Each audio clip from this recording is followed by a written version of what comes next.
When you live to tick it before you kick it, it's pretty important that you power your adventure with the right nutrition. Not just when you decide to take on the biggest physical and mental challenge of your life, like I did retracing the 1928 Tour de France, but also as a part of everyday living. Working overtime on a double shift, running the kids all over town to their sporting events, adding a few extra miles to your weekly hike, or getting sleep deprived with a hectic travel schedule. I'm proud to announce BUCKiT Nutrition is now an official sponsor of our podcast, and just for you, giving a 10% discount on all BUCKiT nutritional products. Go to Amazon.com and use promo code BUCKiT10, that's BUCKiT with an IT, 10, for a 10% discount on BUCKiT nutritional products. Great tasting, high-performance nutrition to help you take it before you kick it. It's 5:30 a.m., and this shock jock is about to return to the airwaves again, having been fired from his radio show 9 months earlier.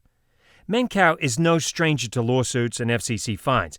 He's been handed dozens of them over the years, and this is not the first time he's been kicked off the air either. But this outspoken radio personality, known for his bizarre stunts, is ready to make an outrageous comeback. Why walk into the studio when you can just mail yourself to the radio station in a cardboard box, arriving just minutes before drive time begins? I mean, really, nothing could be easier, right?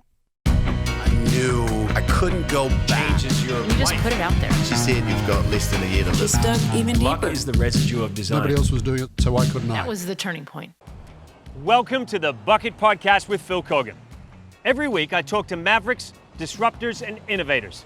People who ditch the excuses, swerve off the predictable road, and epitomize what it means to tick it before you kick it. I have been fined millions of dollars. So there is no free speech. It's like so many things in America. Land of the free, land of the free, land of the free, land of the free. It's brainwashing. Free speech, America, free speech. You don't really have free speech. Erich Mancow Muller is an American radio and television personality, actor, and former child model. He's won Billboard's magazine Major Market Radio Personality of the Year title more than once. He was syndicated into more than a dozen states, and he had a TV series deal. His radio career began while he was in college in a small town in Missouri, playing local commercials during satellite broadcasts of The Larry King Show. He eventually moved to San Francisco, and that's where he pulled a massive stunt that gained him national publicity and notoriety and got him his next gig, this time in Chicago. It didn't take long for his show to rank number one in 18 to 54-year-old white males, and his ratings continued to skyrocket for many years. Mancow is opinionated and rubs a lot of people up the wrong way, but his loyal listeners love him and follow him with a cult-like devotion. 25 years later, this Chicago shock jock continues to make waves. And despite high ratings, this controversial radio personality was fired from his mid-morning show after 17 years on March 6, 2019. But he's now back on the air again and continues to give the people of Chicago a voice. I caught up with him when I was in Chicago doing open casting for a new television show that I'm doing for CBS called Tough as Nails. I like that I do a radio show that's free for everybody. You're on a TV show that's free for everybody. Yeah, and that's a big thing for you, right? Yeah. The idea that you want it to be free, and because you don't want it to be elitist, right? Is that the idea? Correct. This show is for regular people to have a voice. I believe in free speech. I got the tattoo, free speech first. Yep. That has some symbolism, the American flag, the two hands together. It's my relationship with the listener. And look, I'm not holier than thou or anything, but these trash guys that call, the truckers, the regular guys, and Mancow, you say the things that we wish we could say, but we'd be fired. That's the greatest compliment. So why the passion? Where does that come from? Is it from your dad? Was it from your upbringing? Like, where's that passion come from? Phil, it's from meeting people. It's just from meeting my fans. Right. And do you feel like you're misunderstood? Do you feel like people maybe they hear a little snippet of your show and they think, oh, that guy is crass and abrasive and rude? And you heard it today. You did my radio show today. Yeah. And you heard it from three different people. Yeah. The guy that played Potsy on Happy Days, and the guy that's doing the anyway, they all say you're very nice, yes. like shocking. Right. I don't get it. But I guess there is some blood. Look, the character of Mancow is a character. Yeah. It's a. I had the #1 urban show in San Francisco, Oakland, and San Jose. I created a format called Wild 107. There was a big debate over whether I could. This is 25 years ago this year. Over whether I could get anybody white to listen to me. Really? Yeah. I was #1 in Oakland. So they didn't know if anybody. So the character that I did in Chicago is a phony, every boss jock, what I would call a boss jock. Yeah. So that bluster, which is a total gag, the tough guy, is a joke. To me, it's hilarious. So and for 25 years, whenever anybody challenges me, hey, I don't want to fight, pal. It's a stupid show. I'm kind of a weasel in that way. So to me, it's funny. But anyone that takes it seriously, first of all, it's called Mancow. Yeah. How do you take that seriously? And let's explain that to people who don't know, where that came from, why you came up with it. Stan Freberg was a radio pioneer, and he would do things where he would do soundscapes and add a lot of sound effects, and you saw it on the radio. Oh my God, the wires are breaking. The 6,000-pound tomato is dropping. Oh my God, what's in your glove box there? Oh, it's a rhinoceros in my glove box. You saw it on the radio. So I heard those as kids growing up in Kansas City, Suicide Falls, Missouri. And that's what I was trying to do. So I did a character called Mancow. And if a girl was thirsty, well, here, I can help. And he would unzip his pants and they would scream in horror because he had an udder. So then people would start going, you're the Mancow guy. Because Herman Lipschitz, my real name, isn't memorable. No. So that's how the Mancow thing happened. Just people, I didn't pick it, it picked me. So do you think a lot of people tune in and they just take it all too seriously, what they hear? Morons. Yeah. Morons. What I love is, I've listened to you for 25 years, but today you irritated me. You went over the line. Today? What? Yeah. When did you wake? But I've never done. People say shock jock, but I don't consider myself a shock jock. Shock jocks say things to be shocking. Yeah. I'm a Christian guy. I go to church every Sunday. I don't cheat on my wife. Those are shocking things to some people. So no matter what you say, you're going to be offensive to somebody. So why is it then you've got in trouble? Like, well, I got in trouble, and again, it's the regular guy situation. It cost me $2.5 million, me personally. Yeah. Some glitch in the insurance. It wasn't covered. I had to pick up trash alongside the roads in San Francisco. 100 hours or something. Well, a lot of time picking up trash in an orange jumpsuit, like out of Conquest of the Planet of the Apes. Jeez. And but a guy was trying to get home. I was in San Francisco. A guy was trying to get home from L.A. to see his father who was dying of cancer. My father at the time was fighting cancer. Bill Clinton was getting a haircut. Many people believe he was getting some loving from a woman. That's the story I believe. And the guy said, had Clinton not stopped me, I would have gotten home in bed with my father. He held on as long as he could, and I would have been there when my father died. So I said, well, this is outrageous. So I went out on the bridge, the Bay Bridge, and got a haircut in a Bill Clinton mask to make fun of him. Well, it shut down traffic. And it led to hours of traffic, and people were quite upset. The judge said, if Mr. Muller, if you ever broadcast again, it'll be from jail. Wow. So. And your point? My point was, how dare, and I don't care if it's Bill Clinton, if it's Trump, I don't care who it is, but power. Getting in the way of that. How dare they shut down everybody's lives because they're important. Right. Bill Clinton shut down, this is years ago, but shut down the world for so many people because he needed a haircut. Yeah. This relationship with your dad, which was cut way too short, you talk about him all the time. Yeah. I have a best-selling book, a New York Times best-selling book about dealing with the grief. And why do you feel that it resonated with so many people? Look, your dad's still alive. Yes. What I would do to have that. And you said that many, many times. 5 minutes. 5 minutes, and I promise you, anybody listening or watching us right now, what would you give for 5 minutes? And by the way, not 5 minutes as he was then, but what does he know now? Right. What does he know of God? What does he know of what is this afterlife? I would give everything I own for 5 minutes. Wow. 5 minutes. But it's that feeling I still get, and I sometimes still reach for the phone. This was my rudder. For many men. It was 1994 or 96, somewhere around there. And I mean, I want to say 96. 96, yeah. And I know from, I've been a guest on your show now for close to 20 years. I brought my dad in.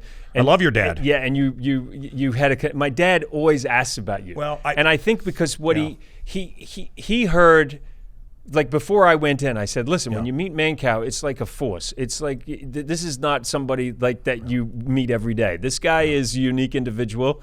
And I said, just go with the flow and just and he did, right? Do you remember? Because you were trying to like get him off guard. You're like, oh, Mr. Kogan, do you make love to Mrs. Kogan? You're trying to shock me. Yeah. And what did my dad do? I wasn't trying to shock you. Yeah. I want to know if the Kogans were still right. Well, he talked about making love in the garden. They like to make love outside. Right. And you, I think you were kind of taken back, like, because he's, he came in with, remember he had his jacket on and he's a plant scientist and all of this. Plant scientist. Yeah, plant scientist. Yeah. And anyway, to this day, and that was like 12 years ago that he was on. To this day, he'll say, so how's that friend of yours, that Mancow, So I do hope you go see And you're on in day. New Zealand? I beg your pardon? The show's on in New Zealand? Yeah. So your parents are aware that you've made it?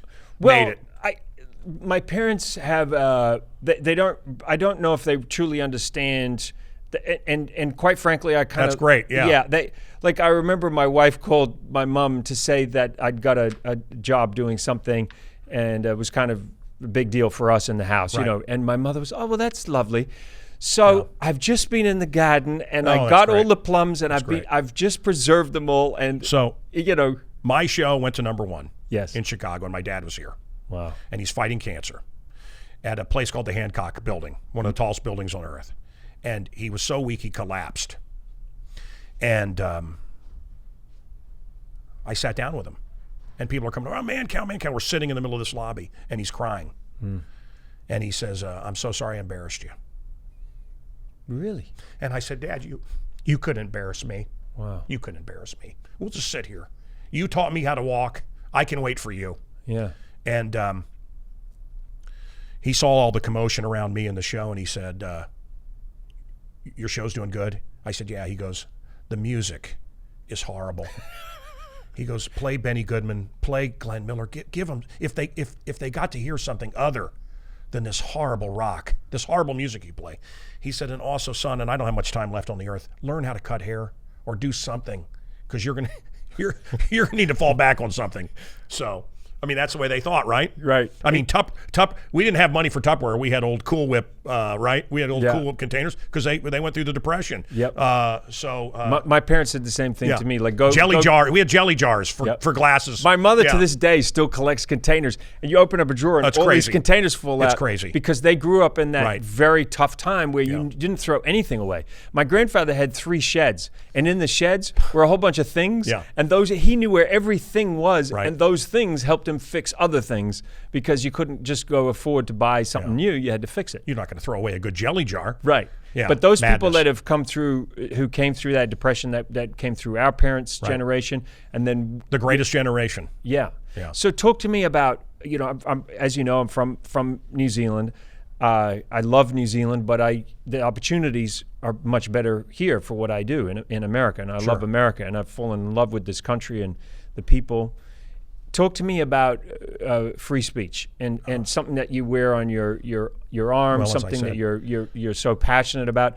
What does it mean to you, and is it changing? Do you what's happening with free speech right now? Well, free speech is dying. The majority of, just over the majority of high school kids, according to a recent poll, was we should have fines for people that say things that make you uncomfortable. Right. I sat with a group of Canadians, and they believe you should be put in jail if you say things. They're very intelligent, lovely people. And they believe you should be put in jail if you say something that makes the community uncomfortable. Where it becomes very difficult for people to get their heads around the idea of free speech is who ultimately is making up the rules about what is acceptable and not acceptable, right? Which free speech, define free speech for people who maybe live outside America and they don't know what that means. What does it mean? I have been fined millions of dollars. So there is no free speech. It's like so many things in America. Land of the free, land of the free, land of the free, land of the free. It's brainwashing. Free speech, America, free speech. You don't really have free speech. And I wouldn't say it here and I wouldn't say it anywhere. I wouldn't say it to you off the mic. But there are certain groups I can't talk about because they'll destroy you. And I won't work again, and I have kids. So you want to know who's running things, Phil? Who can't you talk about? Who can't you talk about on CBS? Who can I talk about on the radio? That's who's running things. And I'm not some weird conspiracy guy. There are just certain things it's not worth it. It's not worth it. There are fights I don't want to pick. Right. I had a guy that politically didn't like me, so every day he would file a complaint with the government. Every single day, no matter what. And he would say, Mancow said the F word today. Well, I didn't, but I had to lawyer it. You see what I'm saying? Yeah. It's like being so you get bogged down in all of this. He said the F word at 7:15. The government would write me, we need the tape from 2 months ago where and then you have to fight it. And this was every single day. He's since gone away. But so free speech. And I want to tell you something else. What's happening now in America is it's all partisan. I don't like what you have to say, and you shouldn't have a right to say it. And that's frightening to me. We have to protect the people that make us uncomfortable. How about that? Yeah. It's the stuff you agree with. Well, yeah. It's the stuff you don't agree with. Listen, I'm a Christian, okay? And define that. Well, I follow the teachings of the New Testament. Okay. I try to. Yep. And I fail every day miserably. Okay? I'm horrible at it. But I aspire to that. I try. And is that surprising to some people, do you think? I don't know. Yeah. But there was an art display where you got to walk on pictures of Jesus' mother Mary. I'm not a Catholic, so. There was a cross upside down in Nevada urine. Publicly funded. Taxpayer money. That's offensive to me. But it's freedom. It's freedom. You see what I'm saying? I do. I don't believe you should burn the American flag. Right. I think I should be able to punch you if I see you burn the American flag. But that's free speech. And that upsets people. I have a lot of military listeners, a lot of military fans. Mancow, you're okay with them burning the flag? No, I'd like to kick the shit out of somebody that does that. Right. But you should have the right to. It's a free society. Right. And if you want to make a statement, fine. But what people miss, and here's what I'm trying to say to you, is I should be able to disagree with you. Free speech doesn't mean you say whatever you want. And I got free speech. No, I should be able to counter. You see what I'm saying? I do. Okay. Yeah, I get exactly what you're saying. I like every wackadoodle to have a point of view. I like everybody to be able to talk. That's what I agree with. So for people who maybe misunderstand you, yeah, and like you've said before, you've had people say to you, "Wow, they get like." Yeah. Look, I've gotten to know you over the years. I've seen the softer side of you. Yes. Why do you feel like you're? Well, what did they tell you? Debbie Marcus, is that the girl? That's the woman I would go to that books everything. Yeah. I'm sure she said, "Be careful." No, they didn't tell you be careful. No. Debbie is a big fan of yours. No, I know. Yeah. But I think she also says, to whoever, you're going on that show. He's cool, but no. But I think here's the thing, your brain fires at 1,000,000 miles an hour. The first time I was ever on your show, I remember the speed at which you came in, and I'm calling from the other coast, right? Yeah. I'm calling from Los Angeles, and you've you're been up since 2:30. Horrible. And you come in and you're just like horrible. Boom, and the contrast between what these radio tours are like. Yeah. You might do 30 radio interviews in Right. the morning. I get to Mancow, and now I know you, and I know how it works, and I know that the speed at which you're moving. So I think with the bookings, you talked about Debbie and who does the bookings at CBS. I think she knows that somebody has to be ready for you. Yeah. You know what I mean? If they prep them, they tell them, this is listen, different. you got to be ready for this Yeah. because you are different. The speed at which you operate that board. Yeah. I've been the control board. Control board on radio. First of all, it's very rare to see somebody who has a show operating their own board. You can't have timing. Right. That's a joke. You can't have timing if you. I got to be able to hit things to time it. Something else I want to tell you about. The Chicago radio listener has less of an attention span than a goldfish. This is a fact. That's a fact. You have to grab them immediately. You have a few seconds. Think about you sitting in your car, punch, and you move on. If I don't grab them, so I got you on from The Amazing Race. Yeah. You've been sitting on hold for 5 minutes. Yeah. Phil, what do you got going? Blah, blah, blah, blah, blah. And then I hang up. Yeah. Another thing that people don't know. I remember that the first time. The first time I was ever. Everybody says you don't say goodbye. Yeah. On TV shows. And I didn't know what was, and I was like, Watch TV shows. Hello? TV shows now. Yeah. For some reason, goodbye, or okay, they turn it off. Yeah. Goodbye, Phil, and these long goodbyes. Yeah. Phil, hey, love you. Hey, man, great. You haven't got time. No, Yeah. because the listeners turn it off. And I'll tell you another thing. You want to know the number one word that gets people to turn off the radio? Goodbye? No. The number one word. I don't know. This is great. You'll never forget this. Book. Book. Book. Okay. I can never say it. You're dead. Phil Kogan's on. Phil, tell me about your whatever. Phil's got a book. The minute you say you've got a book, they don't want to hear it. Is that right? People reading, if they sense you're reading, they turn off the dial. And the other thing is, Springer really had to fight this. Remember all the people yelling on? Yeah. The minute they turn off the radio. Everybody talking at once. Yeah. Also, if you don't identify who you are. Yes. So that's why I had to keep saying, this is Phil Kogan. People come and go from the conversation. Who is this? Who's this? They're talking about traveling, Italy, Japan. Turn it off. No. Phil Kogan, we're talking traveling. Yeah. As a compliment, I just want to tell you that, again, the speed at which your brain operates and the way that you're able to move the board and the timing, as you said, because just right off the back of something, boom, you just pot something up. Where does all that preparation come from? Because I'm thinking, just from years, and it is a dance, and it is jazz, and there is a flow to it. But where did those clips come from, and who's prepping all of that stuff for you? Me and my crew. So what time do you come in the morning? Your show's on. I get up at 2:30 every day, and we go on the air at 5:30. I get here around 4 a.m. And so all the clips that you pulled today on your radio show, you were just... It's happening instantly. It's unbelievable. Right. I mean, it really is. I mean, you really are a master at what you do. Listen, I went through hell. I started in 84, and I went through hell. Because other radio shows would, cheese, you like cheese? I like cheese for 2 hours. Cheese, what kind of cheese you like? Oh, I like that kind of cheese. It's insane. I get bored. When I'm bored, I cut you off or I move on. Yeah. When I'm getting bored, I think the listener is. And I was ahead of the curve because I was brought up on USA Today newspaper and MTV, so everything was concise. Long form doesn't work for me. And radio is, and now I was ahead of the curve, but I got beat up over this.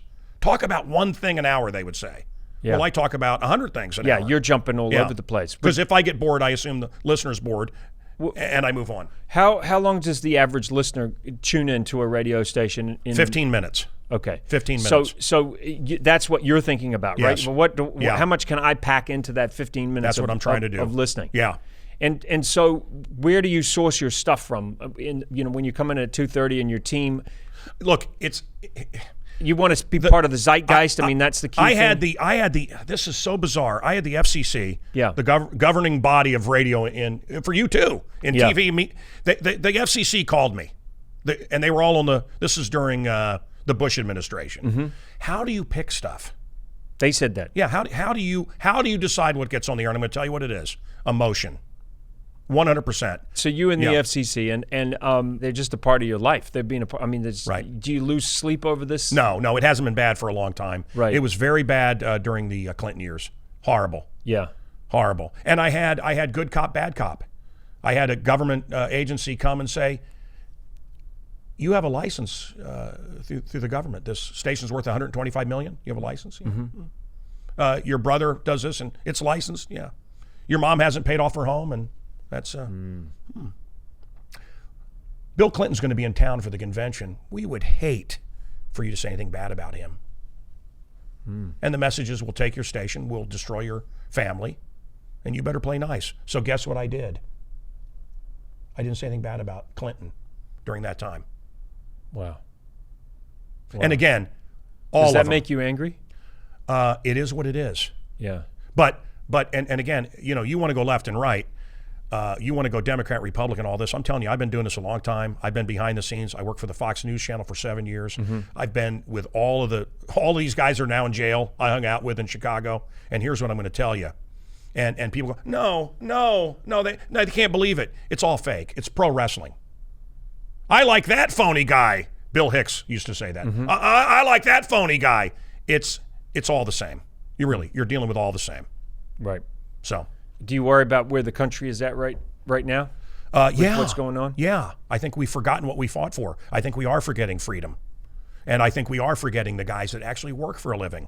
I find the Entertainment Tonight culture, and I interview all these people, and you hang out with them, but I find the Entertainment Tonight culture to be absolutely frightening. What am I talking about? That somehow we care about, and I don't have anything against Angelina Jolie, but we care about her view. And what about the people that are actually out in it, in the trenches, working hard, paying the taxes, and keeping this all together? Do you remember what happened when Roseanne's show went on and people went there in droves? Like the numbers were through the roof. All of a sudden, I think that group of people that connected with her in what she was saying It felt real to them, and they went there in droves. Yeah. Just the idea that she was speaking to a group of people that felt like they were the forgotten people. Yeah. And they talk a lot about the coastal elite. One of the reasons that, again, I want to do this Tough as Nails show is just to get to the guy who's digging in the coal mine. Yeah. Like, and he doesn't know what the hell's going on in Washington. All he knows is that the coal mine, that his grandfather and grandfather after him worked in, is suddenly being shut down, right? And his job is being taken away. And they just don't feel like they're being addressed, that somebody in Washington is making decisions about their world. So I don't know why I'm going here, but will you allow me a flight of fancy? Of course. In L.A., it's who you know. Yes. Okay? So I know you, and I know some other. That's important. Who do you know? In New York, it's what school did you go to? You're judged on what school you went to. Mm-hmm. And then really the rest of us here in the middle of America is forgotten. It really is flyover. And when I'm talking billionaires and executives, and one guy that's now the president, what are people in Chicago really like? What are they? They don't have a concept. People in LA don't have a concept of, and of course most people from LA are not from LA, but I mean they don't have a concept of what's going on here, of what's going on in the rest of the country. And I guess we all do. We're all in our own little bubble, and I hope your show can open some eyes. Well, I grew up where people talked about the pride that people had for what they did, their trade. Yeah. It was like seen as a badge of honor that if you were a really good plumber, or my other grandfather was a good builder, that was like a real, wow, look at him, he's amazing. Yeah. And then we sort of got away from that, and there's this whole idea that you've got to go to college to be anybody. Yeah. And to me, it's kind of sad. We've got, there's not a trades deficit, but we've got people that, should be in the trades, that we need in the trades, and we just don't have the... And you make more money. Yeah, you make great money. So many of these, I have a theater degree and a minor in psychology. It's done nothing for me. I send 2 to 4 kids a year to my school. I spent $2,800 to go to my school, okay? And I don't think I got anything out of it, but I'll tell you what I got out of it. This is what I do think. A lot of these degrees, you're not going to be able to make money with them, but I'll tell you what I got is I saw they wanted me to be a number. Mm-hmm. They wanted me to be the last 4 digits of my Social Security number. I refused. And I got to see how the system works. So it was a nice buffer for me going from high school to the real world, because you saw what a scam it all is. It was a state university, how it all works. I saw the football players, they took their tests and go. You don't have to do anything. You can play football. You're going to be good for us. They didn't have to take any tests. I studied and worried. And I saw how clicks worked and how all of it works. So it was a nice buffer for me. But as far as real world experience, look, man, I got out of high school. I didn't know how to balance a checkbook. I didn't know how to get a job. I didn't know how to shop. They're not, I learned a lot of esoteric stuff that I've done nothing with. Same thing with college. Real world skills. Yeah. Well, I came through that too with the education where we had woodwork, we had metalwork. I learned how to type. They taught you how to, the things that I remember the learning at school, the things that were important were those practical. I got the metric system, so I am still messed up. Because I got 1 year, we're gonna be metric. That was you got that? New math for a year or two, and then I got both of that as well. So my schools screwed me up real good. You said, I just want the regular working class to be heard. Yeah. And to get some truth. You're going to have the movers and shakers in every industry, in the business and so on, but you want to give the people a voice. Well, Chicago just went through a huge teacher strike. Yes. I saw them protesting yesterday, I think it was. And we took more calls than anybody else, and we just opened the phones, and, people that, they got to go to work. Yeah. And now their kids are going to be home. And so both sides of the issue. I like that. You've turned radio stations around. You've taken, I think even on this radio station now that you're on, you were way down at 27 or something. It's no. It is supernatural. And I'm not kidding you. It is supernatural. I'm great. I'm cute. I'm wonderful. I know this business. Yeah. You know your business, and you know what a show can do. You kind of have an idea of what Tough as Nails is going to do. You've been around. We were 35th when I came in here. We're now 5th, okay? And how long has that taken you? It took 6 months. Wow. But it's supernatural. I mean, I prayed, and I did a lot of praying. I'm telling you. I believe in prayer. Well, I've seen what you do on your radio station, and one of the reasons I was so keen to talk to you is you've attained mastery. You've got to a place where it's so second nature. You're like the quarterback on the field where you see the play ahead of time, and that's.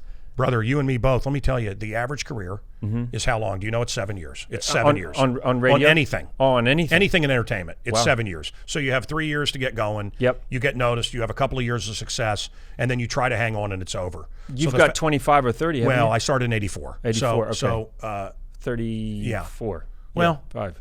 So I've been very blessed, and you have to keep working, and you have to keep reinventing. And how do you do that? And ego is a killer, right? Edge got out, EGO. Yeah. You got to get rid of ego. So and, how do you deal with people who maybe are critical of you and maybe misunderstand you? Well, are you able to let it go? Opinions are like a-holes. Everybody has one. I'm sitting on one. Right. Everybody has an opinion. Everybody's an expert. The Yelp culture. Yeah. I mean, little business have been destroyed because one guy didn't like you on Yelp. So, look, I'm in mass media. I want people to listen, but the masses are asses. You can't let millions of strangers decide what you are. So you have to have a strong foundation. And I do. What keeps you going? Like, what do you? And my biggest mistake. Yeah. I want to tell you, my biggest mistake was not dreaming big enough. Really? I got everything I dreamed of. I can't imagine. No, brother, I got everything I dreamed of. Everything. But you could have dreamed bigger. I could have dreamed bigger. Really? And what stopped you from dreaming bigger, do you think? Brother, I a dirt road in the middle of Missouri. My nearest neighbor is a half mile away. So you thought that the ceiling was here, and that was all it was going to be. I saw Lost in Space. Yeah. And every year I take them to dinner twice a year. Every year the crew is alive, and they're friends of mine. Wow. And William Shatner is a buddy of mine. He was in my wedding. But and I want to have, to be in a big city. Yeah. If I could be in a top 25 market for 1 year, I will have made it. And I can go back to the dirt roads of Missouri. And I'm here. Yeah. I should have dreamt worldwide radio show. Yeah. You know what I'm saying? I didn't. Well, I couldn't even believe I got into Chicago. And then to last, I still pinch myself. I'm just saying my mistake was I should have dreamed bigger. What has made you last? Why is it that you've gone beyond the 7 years and you've lasted decades and you continue to be able to move up the dial? I can tell you. Middle management doesn't look. I don't know TV, but management and TV. Yeah. Your bosses probably all wanted to be TV stars, and they couldn't do it, and now they're in management. You met my bosses. They're all people that wanted to be in radio. But there's big thinking in 2019. Radio, AM radio. Ugh. But they couldn't do it. They couldn't do it. They're failures at what I do. And they don't understand it. They don't understand me. I bet your bosses have no idea. They can't understand how you do it. Well, I will tell you this as somebody who has to go in front of a camera and has to articulate stories. When I see what you do, I can see the level of mastery, like what you've attained. Right. And you make it look easy. So I can also see how people look at that and they go, well, how hard can that be? Well, I mean, how hard can it be? I'm sure everybody that listens to radio thinks they can do it. Yeah. Okay. I'm their unseen co-pilot.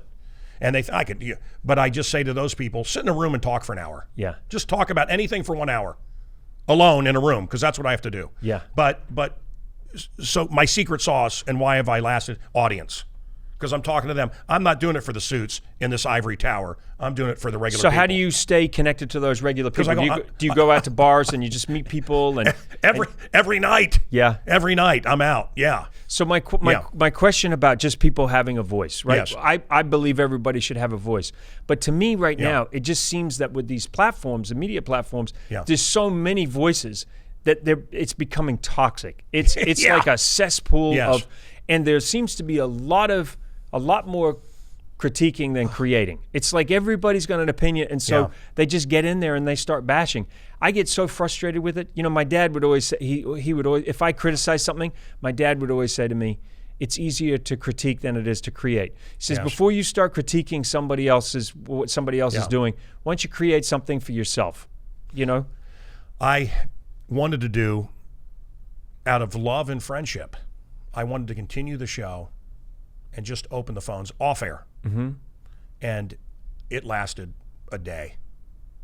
And I gave everybody access. What happened? This isn't Mancow. Yes, it is. You don't really live there. Yes, I do. You don't really drive that car. You drive a Mercedes. I saw you. I don't drive a Mercedes. And it just got ugly. And I'm, whoa. And I hated it. Whatever. Yes, everybody's a critic. Everybody's an expert. It just seems to be like one of the things I loved about coming to America from New Zealand was in New Zealand, you have to really downplay your success. It's part of our culture that you never, we have this thing called tall poppy syndrome. Have you ever heard of that? No. Okay, so imagine a field of poppies. I remember the poppies in Wizard of Oz where they all got, woo, yeah. Right, yeah. Those poppies. Okay. No, but imagine a field of poppies. Yeah. And in the field of poppies, there's one poppy that grows up. Right. In New Zealand, in our culture, we call it the tall poppy syndrome. If somebody rises up above the others, thinks they're better, they cut it off, right? What I found when I came to America, if you are successful, they love that. People are genuinely excited for you and encourage you. But the media also loves tearing you down. Yes. Well, I'm just saying that's what one of the things that appealed was it was okay to be successful, and people wanted to lift you. That's changing. Now in America. I've noticed.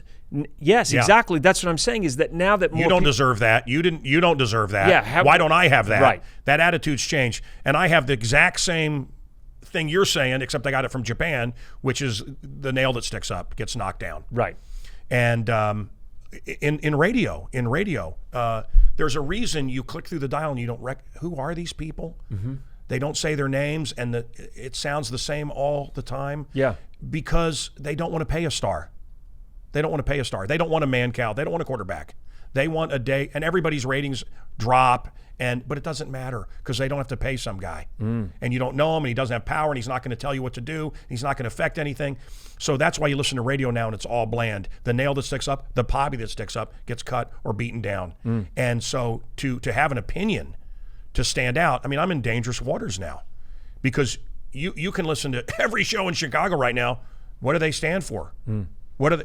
But that's nothing. one of the reasons. Nothing. But that's one of the reasons that your ratings ratings do go up because people tune in whether they love you or hate you. We are the poppy they can see. You're somebody that they find entertaining and they want to listen to. But bland is the way, brother, as you know. Yeah. I mean, a bland, no opinion, no. It's scary. Scary. I like uniqueness. I like the oddballs. I like the freak shows. The thing I really admire about you is that you take a real, genuine interest in other people. My dad's a good observer of people, and he said that was the thing he got from you. Like you were genuinely interested in my dad. You were genuinely interested in his life. To interrupt you, I just think about, so what do you mean? What is your point? What is your value? What is your, and you hear it from people the first things they say to you can find out who they are. Yeah. I'll never forget one came to me, he says, I have cancer and I'm dying. Why would you start with that? I've had women, I was molested. And I don't know what, I don't understand people that identify with the worst of their life. I've had horrible things. I'm sure you've had tragedy. Identify with the great in your life. Yeah. I say to people, focus on what you do have and what you can do instead of what you don't have and what you can't do. And those are the people that I like to have in my orbit. Yeah. I want to be around people who focus on the things that are right in the world instead of what's wrong. Your dad came in with a big smile and was an observer. He was under this blue dome. Yeah. Right? We're all together under this blue dome. Your dad came in and man, when is he going to be in Chicago again? Yeah. And he was, I want to know all of it. And that's how, and as you travel, that's how you are. And that's how I am. Yeah. I take so much interest in people and everything happening around me. And I care. And one of the first things that I do, I did a show for Fox many years ago called For Breakfast Time. I went to all 50 states for 4 years. And the first thing I would do wherever I went was, they'd give me a rental car, is the first thing I'd do is turn on local radio. Because I wanted to hear what the locals were talking about. Right. And it'd be right down to the micro of this bridge, and everybody in town is arguing about whether they should redo the bridge or spend taxpayers' money to fix the bridge. So then I go meet the people that I'm going to talk to on air, and I go, what do you think about the bridge? And boom, all of a sudden you have a connection. So it's the same thing I do. I call it Harold Hill from Professor Harold Hill from Music Man. Yep. What's the problem? Oh, it's the pool table. We got problems, my friend, right here in the city. That's my radio show. Yeah. I'm Harold Hill. Yeah. What are they talking about? Yeah. So what is the hot button subject? Not what I want to talk about. What do they want to talk about? Yeah. But that curiosity that you have, and I have to eat it. Through. I have to eat it the rest, no matter where I am on Earth. Yeah. And I travel the world like you do, not as much, because I got to work. But I want to know where's the greasy spoon? Where is it the real people eat? Where do you get real coffee? I want your sandwich. I want your real coffee. Can you? A couple of crazy stunts that you've done before. First of all, you decided you're going to waterboard yourself. What the hell were you thinking? What was that about? I wanted to waterboard myself. Yes. To prove that it wasn't torture. Okay. Now, we know what the result was. But maybe your listeners don't. But I want to talk about, first of all, what is waterboarding for people? They've heard about it. Maybe they don't understand how it works. How does it work? And well, he didn't, and you have to be at this angle. It's all nonsense, because people say, well, he didn't really get waterboarded because his head wasn't. Waterboarding is simple. You put your head back and pour water through your nose. And I want to tell you what the experience is like. Imagine you have a TV on your head. Right. And someone's getting the plug on like that. So my brain was shutting on and off. And I thought, well, you'll breathe. I don't want you to try it, but you can't explain it. What I thought it was, they threw water in this guy's face. Who cares? That stuff. No, it shuts off your brain. You can't breathe. You're basically, your whole system, the electrical system of your brain, it was being shut off. It's shorting out, basically. Yeah. So, and what was the motivation behind that? Well, because they were saying all these poor people are being tortured. I said, look, if we can prevent another 9/11, who cares if they're putting water down some guy's goozle? Right. Now, I do think it's torture, but I also think if you can save a few thousand lives or more, that's the debate. So it was your idea to get this done? You said it, or did somebody suggest it to you? No, I wanted to do it because I wanted to prove that it wasn't torture, right. And I was wrong. Right. I was wrong. Okay. Got a lot of attention around the world. Yeah. Interesting who treated me well and who didn't, media-wise. Yeah. I was buried alive in a casket for 3 days. That I don't understand. 6 feet under in a casket. No, there was a hole for air, a tube. I don't know how the hell you did that. And it was horrific. When I came out of there, my wife was doing a documentary for her college. She needed something. She heard me on the radio. She came and filmed me coming out. And we met. That's how we met. So it was a great thing. But can you just explain that again? You're underground. In a coffin. In a coffin. Yes. 6 feet 6 underground. feet like a regular sized coffin. 70,000 people came and paid $1 for charity. You hearing this guy? But I want to tell you, I got hypnotized. It didn't work. Did you have a emergency button? Yes. But let me. Where did I go to the bathroom? In the coffin. Yeah. What did I eat? I had some granola bars, and I had some water with me around the coffin. So it was horrific. So from the second I got in there, don't freak out. Calm down. That's all I could do was talk myself into not. Now, they had a crew there, and it would take 15 minutes to get me out. If you have a heart attack or anything, it's 15 minutes. When it was time to get me out, it took hours. Because they lied to me. They had poured cement over me so that it wouldn't collapse and the people could stand there. So they had to jackhammer through the cement, which was excruciating, and then it took forever to dig me out. I honestly, mentally, that has got to be the toughest thing I have ever heard anybody do. It was brutal. I was submerged alive for 4 days. That was the same weekend that Princess Diana passed away. That's how I remember, because everybody's 97. Princess Diana. I was underwater for 4 days. You put yourself in a box and got delivered. Yeah. This job, I had FedEx deliver me. Yeah. Now, and that was fun. But and I was frozen in an ice cube, which I thought it would be an igloo effect. Yeah. But it wasn't. You're hot in there, so the ice melted, and so I'm sitting there in freezing cold water for 4 days. And people would come and look at me in this giant ice cube, walk around it, and give $1 for charity. You know, you're quite nutty, don't you? It's stupid. Believe me when I tell you, I'm amazed I was able to have kids, because it was tough. It was tough. The delivery thing was claustrophobic too. Wow. And they're lifting me on the truck, and you are a one year of ago. A kind. I shipped myself. I said shipped. You shipped yourself. I shipped myself. You did ship yourself. Yes. Was it an overnight delivery or 3 days? That's how you get everything in America, including a new radio host. Ground or air. Oh, wow. Okay. So I'd like to ask you this question. Uh-oh. You're gonna take a road trip. Let's say you're taking a road trip from Chicago and you're driving to LA. Yeah. And you can take 3 people from any time in history in the car with you. I have to say my dad, right? I'm guessing you would. But if we're talking famous people, it'd be Jesus, Elvis, John Steinbeck. Wow. Travels with Charlie, that John Steinbeck book, where his last book, where he travels America with his dog Charlie, and he meets people and writes about it, real people. All right, so your last day on Earth, Mancow. What would you do with it? If you knew you were going to be living your last day on Earth, what would you want? How would you want that day to play out? Who would you want to be with? Where would you want to be? I'd want to be in my room in New Zealand watching your parents get it on in the garden with binoculars. Well. You know, I'd want to have final words with my wife and kids. Yeah, with your wife and kids. My dad comes out of he's dying. He's 62. Mm-hmm. He comes. It's hospice is called. The patches are on, the morphine patches. He's done. But he's fighting anyway. He fights to come out of it.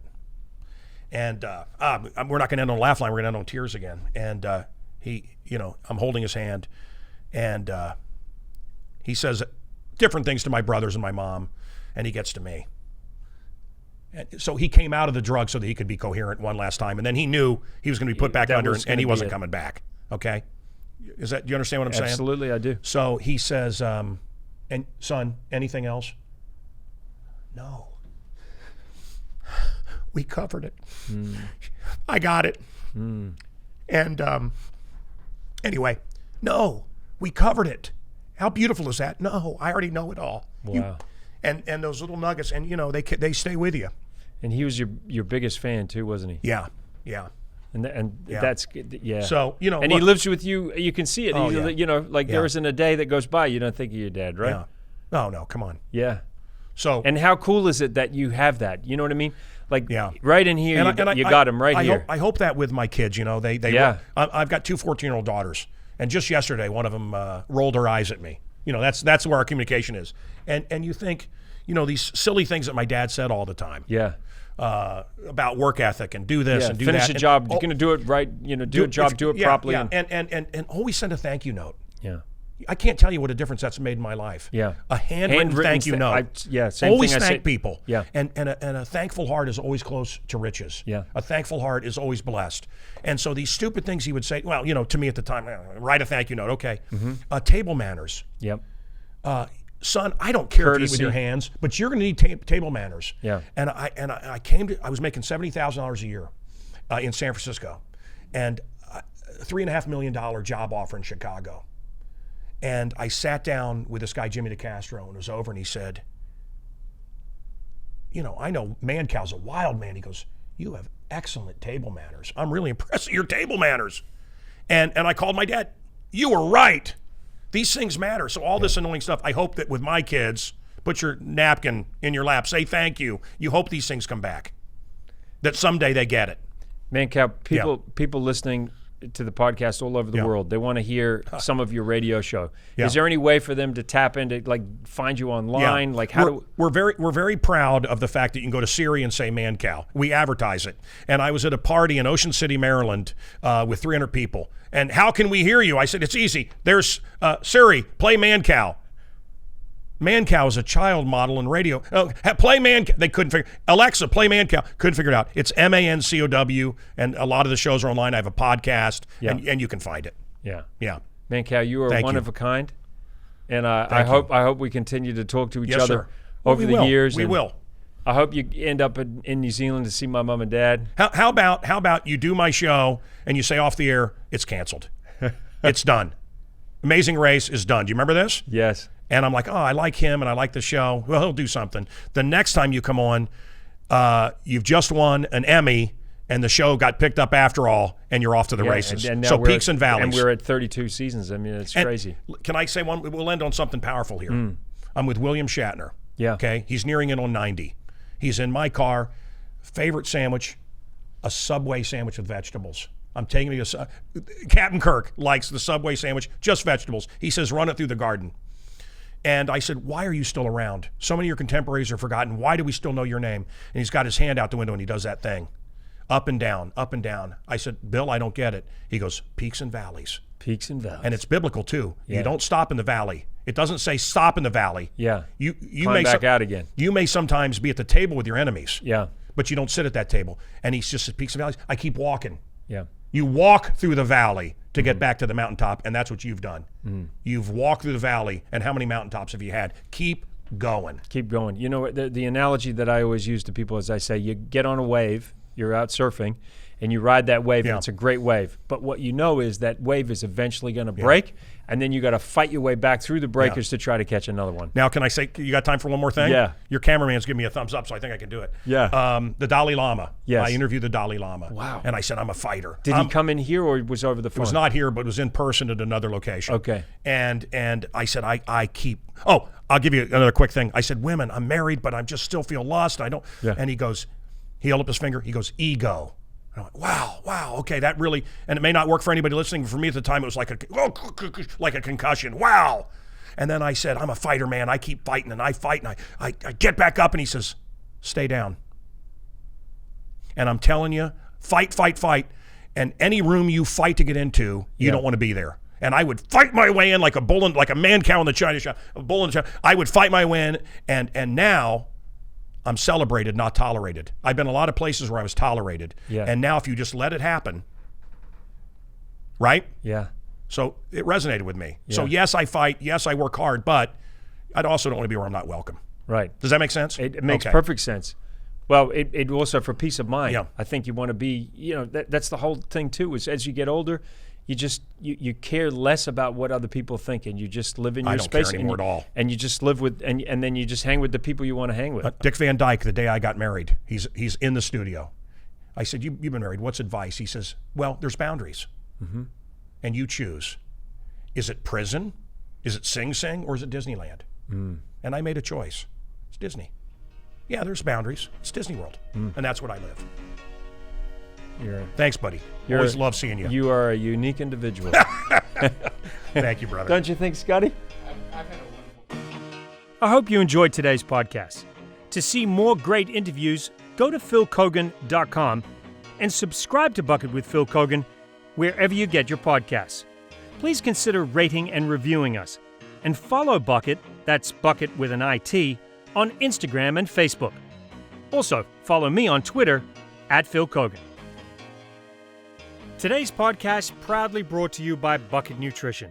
Great tasting, high-performance nutrition to power your adventure. Don't forget to go to Amazon.com, search for BUCKiT Nutrition, and use promo code BUCKIT10, that's BUCKiT with an IT, and you'll get a 10% discount on all BUCKiT nutritional products. Just wait until you try the BUCKiT Booster with Manuka Honey.